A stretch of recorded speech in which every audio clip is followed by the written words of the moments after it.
වන් ඔයාලා හැමෝටම මම අද ඔයාලට කියලා දෙන්නේ අම්ල සහ බස් පාඩම. අපිට මේ පාඩම ස්වභාවික ද්‍රව්‍ය වලින්ම කරගන්න පුළුවන්.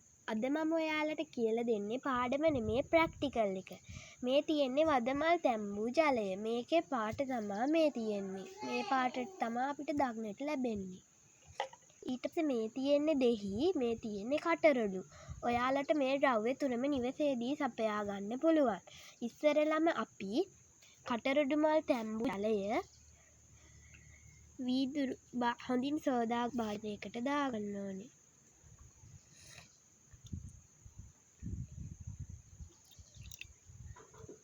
ඊට පස්සේ ඒකට දෙහි යුෂ දාගන්න ඕනේ.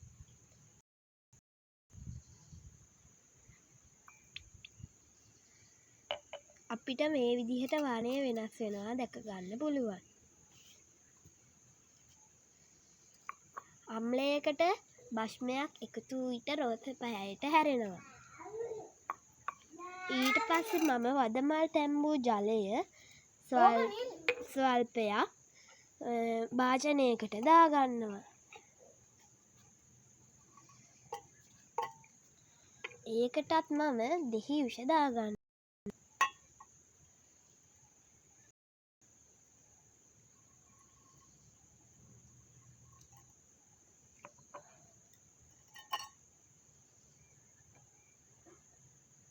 අපිට ඒකේ වර්ණ විපර්යාසයක් දැනගන්න හම්බ වෙන්නේ නැහැ. ඒ කියන්නේ අවර්ණයි.